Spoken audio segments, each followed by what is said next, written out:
မင်္ဂလာပါကျွန်ုပ်တို့၏အလုံများသောဘဝများကြားတွင်ကျွန်ုပ်တို့အမှန်တကယ်တန်ဖိုးထားမြတ်နိုးသောတန်ဖိုးများကိုတွေးတောဆင်ခြင်ရန်ခဏရက်လိုက်ပါစို့ကျွန်ုပ်တို့သည်လူမှုမီဒီယာသတင်းအလုံးနှင့်မိသားစုများဖြင့်ဝိုင်းရံထားသောဘဝတွင်နေထိုင်ကြသည်သို့သောဘာသည်ကျွန်ုပ်၏တစ္ဆာစောင့်သိမှုနှင့်အနံ့မှုထိုက်တန်သည်ဟုသင်ကိုယ်တိုင်မေးဘူးပါသလား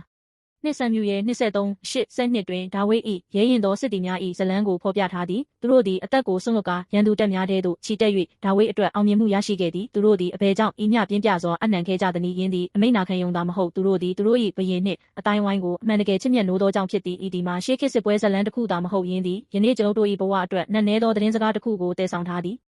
ခေတ်သစ်လူဖွဲ့စည်းတွင်ကျွန်ုပ်တို့သည်တစုံတစ်ခုကိုအမြဲအနှံနေကြသည်အချို့သည်သူတို့၏ကုမ္ပဏီများကိုတစ္ဆာဆောင်တည်ကြသည်စစ်သားများသည်နင်းတို့၏နိုင်ငံကိုတစ္ဆာဆောင်တည်ကြသည်အချို့သည်စီးစိမ်ကိုလိုက်စားကြသည်အချို့သူများကမူမိသားစုအတွက်အားထုတ်ကြသည်ဝန်ထမ်းတဦးသည်အလုပ်တွင်အစွမ်းကုန်အားထုတ်သောအခါသူတို့သည်လစာထက်ကျော်လွန်သောဂုဏ်ယူမှုနှင့်ရည်ရွယ်ချက်ကိုခံစားရသည်ကျွန်ုပ်တို့သည်မိသားစုအတွက်အချိန်နှင့်ချစ်ချင်းမေတ္တာကိုရင်းနှီးမြှုပ်နှံသောအခါကျွန်ုပ်တို့၏ဆက်ဆံရေးသည်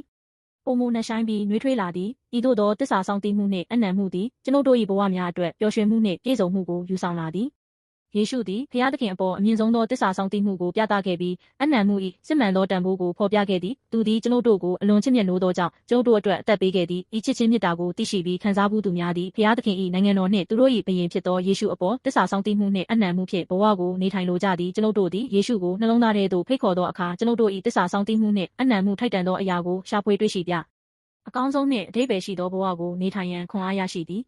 ကျွန်ုပ်တို့သည်မတူညီသောနေရာများနှင့်အချိန်များတွင်အလုပ်လုပ်တော်လဲကျွန်ုပ်တို့၏ဘဝနေထိုင်မှုပုံစံသည်ပိုမိုတန်ဖိုးရှိကြောင်းပြသနိုင်သည်ဆက်ဆံရေးအလုံးနှင့်အချိန်များတွင်သေးငယ်သောအနံ့မှုနှင့်တစ္ဆာဆောင်တည်မှုများမှတဆင့်ကျွန်ုပ်တို့၏ဘဝနှင့်ပတ်ဝန်းကျင်ရှိသူများ၏ဘဝကိုပိုမိုကျွယ်ဝပြီးတက်ကြွစေနိုင်သည်ယနေ့ယေရှုခရစ်တော်အတွင်းဤဘဝကိုနေထိုင်သောအခါကျွန်ုပ်တို့သည်စစ်မှန်သောပျော်ရွှင်မှုနှင့်ယုံကြည်မှုကိုခံစားရမည်